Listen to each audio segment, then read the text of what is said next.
200 മില്ലിയാണ് ആൾക്കാർ അടിക്കുന്നത്. കമ്പനി പോലും പറയുന്നത് 150. അപ്പോൾ ഈ കമ്പനി പറയുന്ന ഡോസേജ് അല്ലാതെ ഉപയോഗിക്കാൻ പാടില്ല. നമ്മളൊരു കാര്യം ചെയ്യേണ്ടതെന്ന് പറഞ്ഞു കഴിഞ്ഞാൽ ഈ മരുന്നുകളുടെ ഡോസ് കുറയ്ക്കുക എന്നുള്ളൊരു അഭിപ്രായമാണ് എനിക്ക് പറയാനുള്ളത്. ഇല്ല, നടക്കല. അത് അതിനകത്തൊരു പ്രത്യേകത എന്ന് പറഞ്ഞു കഴിഞ്ഞാൽ ഇങ്ങനെ വന്നു കഴിയുമ്പോഴത്തേക്കാണ് പിന്നെ നമ്മൾ ചൊറിക്ക് മരുന്ന് അടിച്ച് പോകേണ്ടത്. ഇത് ഏലക്കായ എടുക്കുന്നതിന് തൊട്ട് മുമ്പ് കൊണ്ടുപോയിട്ട് മരുന്നടിക്കും. അതായത് തലേദിവസം കൊണ്ടടിക്കും, പിറ്റേ ദിവസം ആളെ കിട്ടുവാണെങ്കിൽ അപ്പോൾ ഇന്ന് കായ എടുക്കാൻ ആളെ കിട്ടിയില്ല, നാളെ വരുള്ളൂ, എന്നാൽ ഇന്ന് മരുന്നടിച്ചേക്കാം. പ്രിയപ്പെട്ട കർഷക സുഹൃത്തുക്കളെ, ഇന്ന് നമ്മൾ എന്നത്തെ പോലെ നമ്മൾ ഏലത്തെ പറ്റി ഒരു സ്പെഷ്യലൈസ്ഡ് ആയിട്ടുള്ളൊരു വീഡിയോ ചെയ്യാൻ പോവാണ്. ഇന്ന് നമ്മളോടൊപ്പം വളരെ കാലങ്ങൾക്ക് ശേഷം നമ്മുടെ ഷാജി സാറാണ് നമ്മളോടൊപ്പം ഉള്ളത്. നമസ്കാരം സാർ. നമസ്കാരം. അപ്പോൾ നമ്മളിന്ന് സാറിനോട് ചോദിച്ച് മനസ്സിലാക്കി വന്നിരിക്കുന്ന കാര്യങ്ങളാണ്. ഏറ്റവും ജനപ്രിയമായ 2 കീടനാശിനികളാണ്, അതായത് കോണ്ടാക്ട് പെസ്റ്റിസൈഡിൽ പെടുന്ന ഏക്കാലിസും കരാട്ട, അതായത് ലാംഡായും അതുപോലെ തന്നെ കുനാൽഫോസും, ഇങ്ങനെയും പറയാം കെമിക്കൽ നെയിമിൽ. അപ്പോൾ അതിനെപ്പറ്റി രണ്ടും കോണ്ടാക്റ്റാണ്, പക്ഷേ എന്തുകൊണ്ട് നമ്മൾ രണ്ടും ഒന്നിച്ച് ചേർത്ത് ഉപയോഗിക്കുന്നു? കാരണം ഒരു കോണ്ടാക്റ്റ് ഒരു സിസ്റ്റമിക്ക് ചേർത്താണ് നമ്മൾ യൂസ് ചെയ്യേണ്ടത്, പക്ഷേ എന്തുകൊണ്ട് ഇങ്ങനെ ഉപയോഗിക്കുന്നു, ഇതിൻ്റെ ഒരു മെച്ചം എന്താണ്, ഇങ്ങനെ പല കാര്യങ്ങളും ഇന്ന് ഡിസ്കസ് ചെയ്യും. അപ്പോൾ സാർ നമുക്കെല്ലാം പറഞ്ഞുതരും. ആദ്യം നമുക്ക് സാറിനെ ഹാർദവമായി സ്വാഗതം ചെയ്യുന്നു. അപ്പോൾ നമ്മുടെ ഒരു ഇൻട്രോയിൽ തന്നെ നമ്മൾ പറഞ്ഞു, ജനപ്രിയമായിരിക്കുന്ന അതായത് ലാംഡായും അതുപോലെ തന്നെ ക്യുനാൽഫോസും, ഇത് എന്തുകൊണ്ടാണ് 2 സെപ്പറേറ്റ് ആയിട്ടാണല്ലോ ഓരോന്ന് അടിക്കാൻ പറയുന്നത്, രണ്ടും കോണ്ടാക്റ്റിൽ പെടുന്നതാണ്. അങ്ങനെയെങ്കിൽ ഇതെന്തുകൊണ്ട് രണ്ടും മിക്സ് ചെയ്ത് ചെയ്യുന്നു? അപ്പോൾ നമുക്ക് ആദ്യം ഇതിൻ്റെ രണ്ടിൻ്റെ സെപ്പറേഷൻ മനസ്സിലാക്കണം. എന്തിനാണ് ക്യുനാൽഫോസ് ഉപയോഗിക്കുന്നത്, എന്തിനാണ് ലാംഡ ആയിട്ട് ഉപയോഗിക്കുന്നത്? അവിടെ നമുക്ക് തുടങ്ങാം. ക്യുനാൽഫോസ് ഉപയോഗിക്കുന്നത് നമ്മുടെ ചെടിയുടെ ഏലത്തിൻ്റെ ചെടികളുടെ പുറത്ത് പറ്റിപ്പിടിച്ചിരിക്കുന്ന കീടങ്ങളൊക്കെ കോണ്ടാക്റ്റ് ആയിട്ട് തന്നെ നശിച്ചു പോകാൻ വേണ്ടിയിട്ട്, ചത്തുപോകാൻ വേണ്ടിയിട്ടുള്ള പോയിസണാണ്. അത് നമ്മൾ ചെറിയ പുഴുക്കൾ, സക്കിംഗ് പെസ്റ്റുകൾ, വൈറ്റ് ഫ്ലൈ, ഇതൊക്കെ ഈ കലസടിച്ച് കഴിഞ്ഞാൽ ചാവും. ഇതേ എഫക്റ്റ് തന്നെ നമ്മുടെ ലാംഡയ്ക്കും ഉണ്ട്. ലാംഡയ്ക്ക് പിന്നെ പുകച്ചിലും കത്തലും ഇച്ചിരി കൂടുതലാണ്. അപ്പം അതാണ് അതിൻ്റെ ഒരു പ്രത്യേകത. സത്യത്തിൽ കോണ്ടാക്റ്റ് ആണെങ്കിൽ പോലും ഈ 2 കെമിക്കൽസും നമുക്ക് സിസ്റ്റമിക് ആക്കാൻ കഴിയുന്ന പശ ഉപയോഗിച്ച് കഴിഞ്ഞാൽ ഇത് സിസ്റ്റമിക് ആയിട്ട് മാറുന്നുണ്ട്. അതാണ് രണ്ടും കൂടെ ഉപയോഗിക്കാൻ കൃഷി വകുപ്പൊന്നും പറയാറില്ല. കർഷകർ ഇത് ജനപ്രിയ മരുന്നാക്കി എടുത്തിട്ടുണ്ട്. പക്ഷേ ഇതിനകത്ത് ചില അറിവില്ലായ്മകളുടെ ഭാഗമായിട്ട് അത് ദുരുപയോഗം ചെയ്യുന്നുണ്ട്. അതായത് എക്കാലസ് എന്ന് പറയുന്ന മരുന്ന് തന്നെ അടിക്കുക എന്ന് പറയുന്നത്, കുനാൽഫോസ് തന്നെ അടിക്കുക എന്ന് പറഞ്ഞു കഴിഞ്ഞാൽ 100 ലിറ്ററിന് 150 മില്ലിക്ക് മുകളിലോട്ട് ഒരു തുള്ളി പോയി കഴിഞ്ഞ് കഴിഞ്ഞാൽ ചെടിക്ക് പൊള്ളലുണ്ടാകും, കായ്ക്ക് പൊള്ളലുണ്ടാകും, വള്ളിക്ക് കുത്തലുണ്ടാകും, ചൂടിന് വന്ന വലിയ പാടുണ്ടാകും. 200 മില്ലിയാണ് ആൾക്കാർ അടിക്കുന്നത്. കമ്പനി പോലും പറയുന്നത് 150. അപ്പോൾ ഈ കമ്പനി പറയുന്ന ഡോസേജ് അല്ലാതെ ഉപയോഗിക്കാൻ പാടില്ല. കാരണം നമ്മൾ ആ ബോട്ടിൽ വായിച്ചു നോക്കിയാൽ തന്നെ അതിൽ കാണുമല്ലോ. ഉണ്ട്. എന്നിട്ട് ഞാനൊരു സ്ഥലത്ത് കണ്ടിട്ടുണ്ടോ, അത് തന്നെ അടിക്കുന്നതെന്ന് പറഞ്ഞ് 400 മില്ലി പറഞ്ഞത് 300 ആക്കി. 300 പാടുള്ളൂ. 200 ലിറ്ററിന് 300 പാടുള്ളൂ. അതിന് മുകളിലോട്ട് വന്ന പൊള്ളലുണ്ടാകും. കാരണം ഏലത്തിന് മരുന്നടിക്കാൻ പ്രപ്പോസ് ചെയ്തിട്ടില്ല. പിന്നെ ഇതിലെ കുനാൽഫോസിന്റെ ബോട്ടിലെ ഏലക്കാട് പടമൊന്നും കണ്ടിട്ടില്ല. ഇല്ല. അപ്പം നമ്മൾ എന്നാ ചെയ്യേണ്ടതെന്ന് വെച്ചാൽ, നമ്മുടെ നിലനിൽപ്പിന് വേണ്ടി ഉപയോഗിക്കുമ്പോൾ ഡോസ് കുറച്ച് മരുന്നടിക്കുക.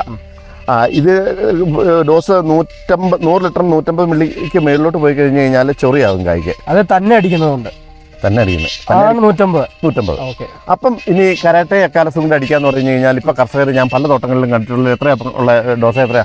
100 ലിറ്ററിന് 50 മില്ലി കരാട്ടെ, 150 മില്ലി എക്കാലസും. അത് പൊള്ളൽ എന്ന് പറഞ്ഞാൽ പൊള്ളല.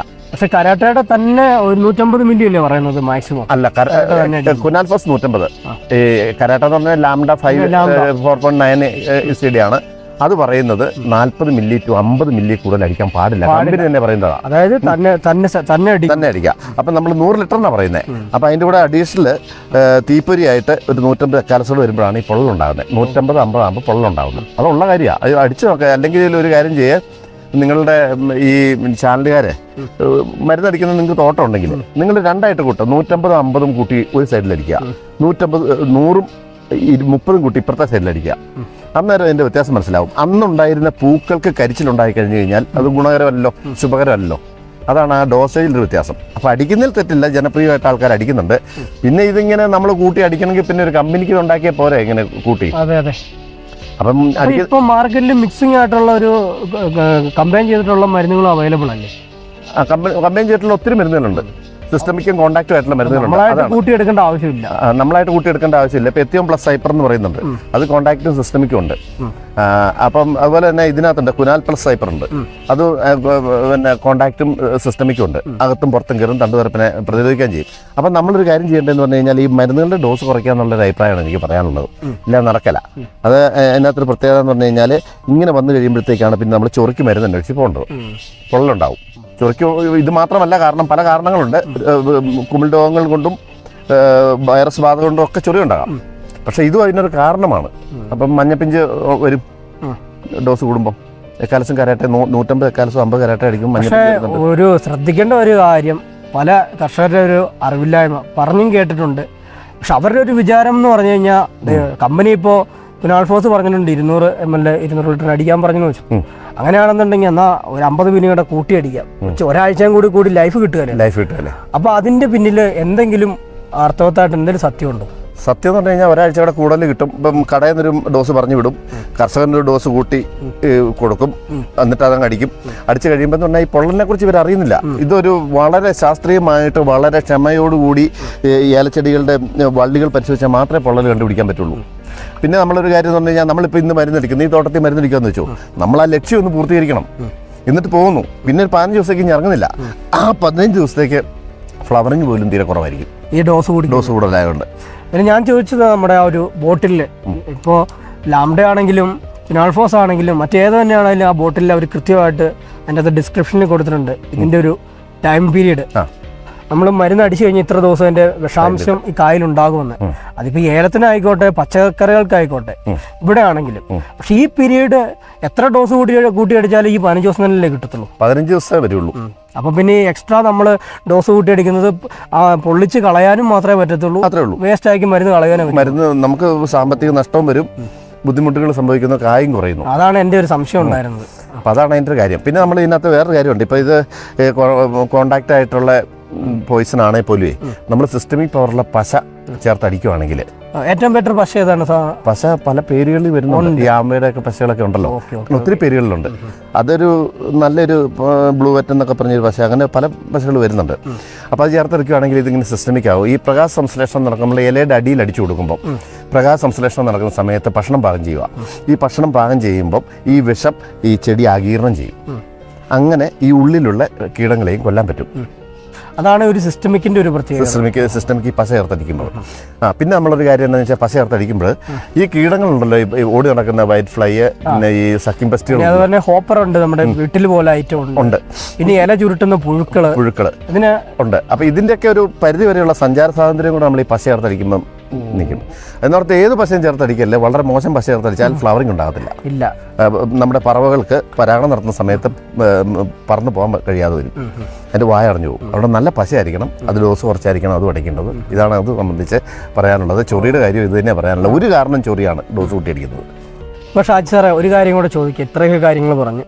ഇനി നമ്മൾ ലാംഡ അതുപോലെ തന്നെ കുനാൾഫോസ് നോക്കി, മറ്റു കീടനാശിനികളും ഉണ്ട്. ഇപ്പം എന്തൊക്കെ നമ്മുടെ കീടനിയന്ത്രണം ഉണ്ടെങ്കിലും നമുക്കൊരു പ്രധാന കാര്യം ശ്രദ്ധിക്കണം. നമ്മളിപ്പോൾ ഇത്രയേറെ പ്രശ്നങ്ങൾ നമ്മൾ ഫേസ് ചെയ്തു. ഇപ്പോൾ ഏലക്കായ്ക്ക് 500, 400, ചൊറിക്കായാണ് 400, ആ രീതിയിലേക്കൊക്കെ ഇറങ്ങി വില ഇടിഞ്ഞു പോയി. കാരണം പറയുന്നത് നമ്മൾ എക്സ്പോർട്ട് ചെയ്ത തിരിച്ചു വന്നു, അങ്ങനെ പല പ്രശ്നങ്ങളും നടന്നിട്ടുണ്ട്.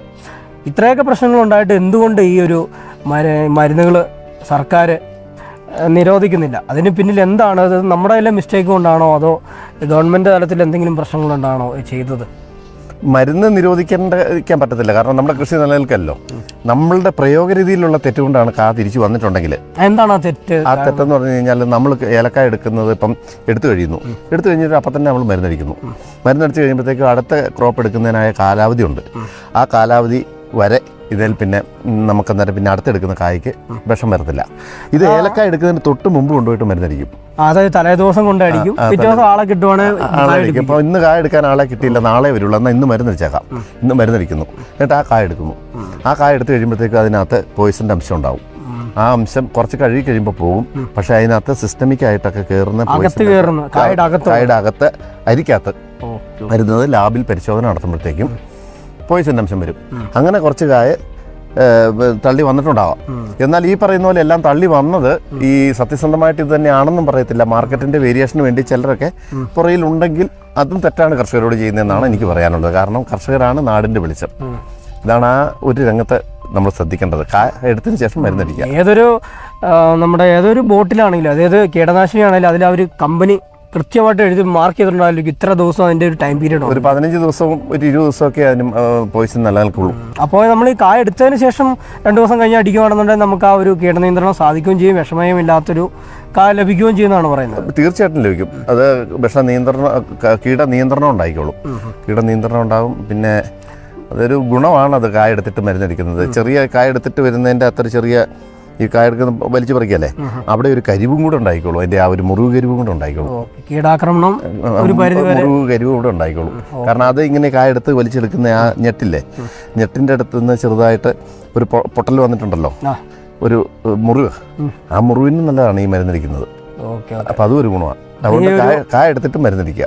അപ്പോൾ അതുകൊണ്ടൊക്കെയാണ് ഇങ്ങനെ ഇത്രയും പ്രശ്നങ്ങളുണ്ടായിട്ടും ഇങ്ങനെ മരുന്നുകൾ ഇപ്പോഴും നിലനിൽക്കുന്നതും. നമ്മുടെ ഉപയോഗരീതി ഒരു പരിധി വരെ തെറ്റായിട്ട് വരുന്നു. പിന്നെ എക്സ്പോർട്ട് ചെയ്തെന്ന് പറഞ്ഞിട്ടുണ്ടെങ്കിൽ തന്നെ ലാബുകളിൽ വേണ്ട വിധം പരിശോധനയ്ക്ക് കയറ്റാതെ പോയത് കൊണ്ടായിരിക്കാം അവിടെ ചെന്ന് തിരിച്ചു വരാൻ കാരണം. അവിടെ എങ്ങനെ എത്തിയെന്നുള്ള ഒരു വലിയൊരു ക്വസ്റ്റ്യൻ തന്നെയാണ് എബ്രോഡിലോട്ട്. പിന്നെ ഇനി നമുക്ക് അറിയാനുള്ളതെന്ന് പറഞ്ഞാൽ ഏറ്റവും ജനപ്രിയമായിട്ടുള്ള മറ്റ് മരുന്നുകൾ ഏതൊക്കെയാണ്? നമുക്കിപ്പോൾ എന്ന് പറഞ്ഞു കഴിഞ്ഞാൽ ഇപ്പം ലാംഡ ഇപ്പം എന്ന് പറഞ്ഞാൽ കായുള്ള സമയത്ത് ഒരു ശകലം ശ്രദ്ധിച്ചടിച്ചില്ലെങ്കിൽ പൊള്ളലുണ്ടാവും. എന്നാൽ ആ പറയുന്ന ഡോസേജ് അടിച്ചു കഴിഞ്ഞാൽ തെറ്റില്ല. അങ്ങനെ അടിക്കുകയാണെങ്കിൽ അത് ഉപയോഗിക്കാം. കുനാൽഫോസ് ഉപയോഗിക്കാം. കുനാൽഫോസ് ജനപ്രിയ മരുന്ന് തന്നെയാണ്. 100 ലിറ്റർ 150 മില്ലി ഉപയോഗിക്കാം. ലാംഡ ഉപയോഗിക്കുമ്പോൾ തന്നെ കായതിരപ്പം പുഴുവിന് തന്നെ ഒരു കൺട്രോൾ ഉണ്ട്. കായതിരപ്പം പുഴുവിന് കൺട്രോൾ ഉണ്ട്. അന്നേരം വേറൊരു കാര്യമുണ്ട്. കായ തുറന്നുകൊണ്ട് അതിൻ്റെ അകത്തെ സാധനം തിന്നേച്ച് പോകുന്ന ഒച്ചുകളുണ്ട്, അതിന് കൺട്രോൾ ഇല്ല. അത് നോർത്തോണം. ഒച്ചിന് വേണമെങ്കിൽ സ്നേക്ക് കില്ലർ എന്നും പറഞ്ഞിട്ടൊരു സാധനം മാർക്കറ്റിൽ ഇറങ്ങിയിട്ടുണ്ട്. അതിങ്ങനെ തൂളിയിട്ട് കഴിഞ്ഞാൽ എല്ലാ ഒച്ചും എവിടെയാണെങ്കിലും വന്ന് അത് തിന്ന് ചത്തോളും. അപ്പോൾ അതുകൊണ്ട് കായ്തുളപ്പൻ എന്ന് പറയുന്നത്, കായ്തുളപ്പം കണ്ടു കഴിഞ്ഞാൽ അത് പുഴുക്കളാണ് കായ് തുളന്നതെന്ന് ഉറപ്പ് പറയാൻ പറ്റത്തില്ല. ചിലപ്പം രാത്രി കാലങ്ങളിൽ ഒച്ചിൻ്റെ ഒരു 7 മണി മുതൽ 10 മണി വരെയാണ് അതിൻ്റെ ശല്യങ്ങൾ പ്രധാനമായിട്ടുള്ളത്. അതും പരിശോധിക്കേണ്ടിയിരിക്കുന്നു. അപ്പം നമുക്കറിയാം പറമ്പിൽ അവിടെ എവിടെ ഒച്ച കണ്ടാൽ അവിടെ വ്യാപകമായിട്ടുണ്ടെന്നറിയാം. അത് പിന്നെ എന്നാ ചോദിച്ചത് ജനപ്രിയ മരുന്നുകൾ. ജനപ്രിയ മരുന്നുകൾ എന്ന് പറഞ്ഞു കഴിഞ്ഞാൽ കുനാൽഫോസ്, അതേ അസഫൈറ്റ് നല്ല മരുന്നാണ്. 100 ലിറ്റർ 150 ഗ്രാം ഒക്കെ കുറച്ചടിക്കുക. പൈസയും നമ്മുടെ പോവുകയല്ല, ചെടിയും നന്നായിട്ട് വരും. നേരത്തിന് ഒരു കാര്യം മാത്രം നമ്മൾ ശ്രദ്ധിച്ചാൽ മതി. ഇവർ തന്നിരിക്കുന്ന ആ ഡിസ്ക്രിപ്ഷൻ നോക്കി ടൈം പീരീഡ് നോക്കിയിട്ട് അതിനുള്ള കുറഞ്ഞ അളവിൽ കൊടുക്കുക. പിന്നെ ഒരാഴ്ച കൂടെ നീണ്ടു കിട്ടും എന്ന് കരുതി ഡോസേജ് കൂട്ടിയടിക്കുന്നത് മഹാ തെറ്റും. കിട്ടത്തില്ല. അത് പ്രത്യേകമായിട്ട് ഒരാഴ്ച കൂടെ കിട്ടണമെങ്കിൽ ആ 15 ദിവസം കഴിഞ്ഞിട്ട് പിന്നെ അടിച്ചാലേ ഒരാഴ്ച 15 ദിവസം കിട്ടുള്ളൂ. അല്ലാണ്ട് നമ്മൾ ഡോസ് കൂട്ടി വള്ളിയും ശരവും പോകുന്നതല്ലാണ്ട് നമ്മൾ ഓവർഡോസ് നമ്മുടെ ശരീരത്തിൽ മരുന്ന് എപ്പോഴും കഴിക്കുന്നോ അത്രയും ശരീരത്തിന് ക്ഷീണവും ബുദ്ധിമുട്ടും ഉണ്ടാകുന്ന പോലെ തന്നെ ചെടിക്കും ഉണ്ടാവും. അത് കഴിഞ്ഞിട്ട് ഈ ഡോസ് കൂടുതൽ അടിക്കുമ്പോൾ എന്താണെന്ന് വെച്ച് കഴിഞ്ഞാൽ, ഞാൻ എന്നും ഈ ഡോസ് കൂടുതൽ അടിക്കുന്നതിന് എതിരാ, ഇല വരെ മഞ്ഞളിക്കും. അത്രയ്ക്ക് ഡേഞ്ചറാണ്. ഇത് മനസ്സിലാക്കണം കർഷകർ. അതുപോലെ ഈ പൊളിച്ചിൽ എന്ന് പറഞ്ഞ അസുഖം ഉണ്ടാവും. ഫംഗസൈഡ് ഐറ്റത്തിൽ അതുണ്ടാവും. ഈ ഫംഗസൈഡ് അടിച്ചിട്ടും പൊളിച്ചിൽ മാറാത്തത് എന്താണെന്ന് വെച്ച് കഴിഞ്ഞാൽ പോളയിലുണ്ടാകുന്നുണ്ട്. അങ്ങനെ ഉണ്ടാവും. പിന്നെ ഈ മരുന്നുകളല്ലേ, അതായത് ഈ കീടനാശിനികളെല്ലാം പച്ചക്കറികൾക്കൊക്കെ വേണ്ടിയിട്ടല്ലേ നിർമ്മിച്ചിരിക്കുന്നത്? അതെ, പച്ചക്കറി, പരുത്തി, ഇതിനൊക്കെ വേണ്ടിയിട്ടാണ് ഇത് നിർമ്മിച്ചേക്കുന്നത്. ഏലത്തിനടിക്കാൻ അങ്ങനെ പറഞ്ഞിട്ടില്ല, എങ്കിലും നമുക്ക് ഏലത്തിന് അടിക്കാം വിജയകരമായിട്ട്. അത് സൂക്ഷിച്ചടിക്കണം. ഇനിയിപ്പോൾ നമ്മുടെ ഒരു വീട്ടിലൊക്കെ അടുക്കളത്തോട്ടമൊക്കെ സജീവമായിട്ട് വരുവാണ്. ഇതിനൊപ്പം തന്നെ ഒരു ചെറിയ ടിപ്പ് പോലെ പറഞ്ഞു പോകാം. നമുക്ക് ഈ അടുക്കളത്തോട്ടത്തിലേക്കാണെങ്കിലും ഈ പറഞ്ഞ മരുന്നുകളൊക്കെ ഉപയോഗിക്കുമ്പോൾ എങ്ങനെയായിരിക്കും പാലിക്കേണ്ട മാനദണ്ഡങ്ങൾ? മാനദണ്ഡം എന്ന് പറഞ്ഞു കഴിഞ്ഞാൽ അതും ഡോസ് കുറച്ചാണ് ഉപയോഗിക്കേണ്ടത്. അത് നമുക്ക് ഇത് പിന്നെ ഡോസ് പറയണം. പച്ചക്കറിക്ക് 100 ലിറ്ററിന് 100 മില്ലി അടിക്കാവുള്ളൂ ഈ പറഞ്ഞ മരുന്നുകളൊക്കെ. അത് കഴിഞ്ഞിട്ട് അത് 15 ദിവസം എന്നുള്ളത് അതിനിടയ്ക്ക് ഒന്ന് അടിക്കേണ്ടി വരും. കാരണം ഈ പച്ചക്കറിക്ക് വ്യാപകമായി പുഴുക്കുത്തും ഈ ഈച്ചയുടെ ആക്രമണവും ശരിക്കും ഉണ്ടാവും. കാരണം എന്താണെന്ന് വെച്ചാൽ കായ്ഫലമായിട്ട് നിൽക്കുന്ന സംഭവങ്ങളാണ് ഇതെല്ലാം. ഈച്ച കയറിയാൽ ഒരു വശം നശിപ്പിച്ചേ പോകുള്ളൂ. അത് മണം കൊണ്ടേ ഇത് ഒരു പരിധി വരെ സംരക്ഷിക്കാൻ പറ്റുള്ളൂ. അപ്പോൾ കൂടുതൽ ഗ്യാപ്പ് വേണ്ടി വരുന്നതുകൊണ്ട്, കൂടുതൽ ഗ്യാപ്പ് കുറയ്ക്കുന്നുണ്ട്, നമ്മൾ എന്നാ ചെയ്യണമെന്ന് വെച്ച് കഴിഞ്ഞാൽ ഡോസ് കുറച്ചിട്ട് എണ്ണം കൂട്ടണം. അങ്ങനെയൊക്കെയാണ് ഇവർ നിയന്ത്രിക്കുന്നത്. അങ്ങനെ നിയന്ത്രിക്കുന്നത്. അത് ഡോസ് കുറച്ചിട്ട് അടിയുടെ എണ്ണം കൂട്ടണം. അല്ല പറ്റത്തില്ല. പാവയ്ക്കാന്ന് പറഞ്ഞു കഴിഞ്ഞാൽ 8 ദിവസം കഴിയുമ്പോൾ മരുന്നടിച്ചില്ലേ കുത്തിപ്പോയി കഴിഞ്ഞ് കഴിഞ്ഞാൽ അത് കേടാവും. തക്കാളി, വഴുതനങ്ങ, ഇതെല്ലാം ക്യാരറ്റ്, ബീറ്റ്റൂട്ടിന് എല്ലാം ഇങ്ങനെയുള്ള സംഭവങ്ങളുണ്ട്. അപ്പോൾ അതുകൊണ്ട് ഡോസ് കുറച്ചടിച്ചിട്ട്, തമിഴ്നാട്ടിലൊക്കെ ഞങ്ങൾ അങ്ങനെ ചെയ്ത ഡോസ് കുറച്ച് തോട്ടത്തിലടിച്ചിട്ട് എണ്ണം കൂട്ടും.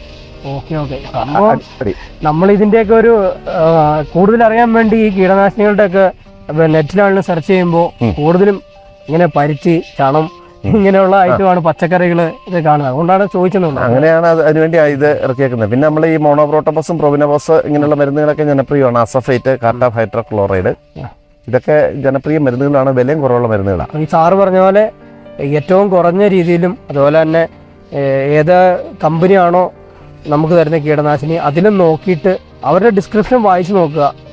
വായിക്കാൻ അറിയത്തില്ലെങ്കിൽ അറിയാവുന്ന ആരെങ്കിലും, ഇപ്പോൾ നമ്മുടെ കാരണന്മാർക്ക് അറിയില്ലെങ്കിലും മക്കളെയൊക്കെ പഠിപ്പിക്കുന്നുണ്ട്, അവരോട് ചോദിച്ചിട്ടാണ് വായിച്ച് മനസ്സിലാക്കിയത്. ഒരു കാര്യം പറയാം, ഷെയ്ക്ക് വെൽ ബിഫോർ യൂസ് എന്ന് അതിൻ്റെ അകത്ത് എഴുതിയിട്ടുണ്ട്.